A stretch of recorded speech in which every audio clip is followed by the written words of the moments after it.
One of the most fundamental truths of our faith is that God has a plan and a design for everything that he created.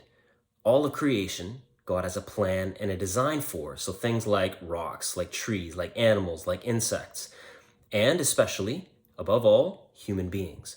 God has a plan and a design for all of us. And when we act in sync with that plan, with that design, then we're happy, we're content.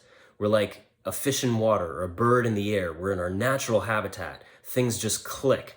Now, what makes us as human beings different from the rocks, the trees, and plants and birds and all the other things in God's creation, what separates us or what distinguishes us from them is that we as human beings have the freedom to choose to have our lives in sync with God's design for us or not. And so the challenge, therefore, is using the freedom that God gave us to choose to have our lives in sync with God's design.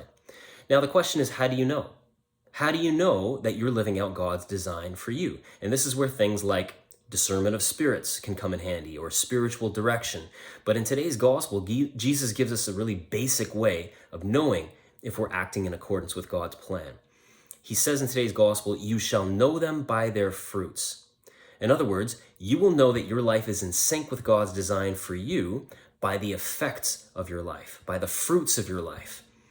The effects, both the internal effects, so the effect on your soul, and external effects, so the effect that your life has on the environment around you, on the people around you. In St. Paul's letter to the Galatians, chapter 5, he gives us a really handy list that we can use as a criteria to know whether or not we're living in accordance with God's design for us. So St. Paul says that if a person is in sync with God's plan, they should be exhibiting things like love, joy, peace, patience, kindness, goodness, faithfulness, gentleness, and self-control.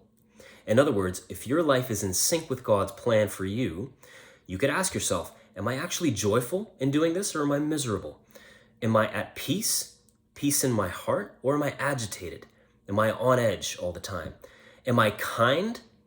Or do the people around me, do my family and friends notice that I'm getting more touchy? Am I in more control of myself and of my passions? Or am I acting out on my passions in reckless ways? So again, Jesus says, "You shall know them by their fruits."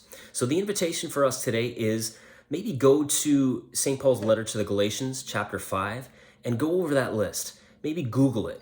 St. Paul and fruits of the Spirit, and take that list to prayer. If you're discerning a religious vocation or the vocation of marriage, take that list to prayer and ask yourself, what would I do with my life so that I could be bearing those particular fruits? And if you're already producing those fruits, then you can be sure that your life is in sync with God's design for you.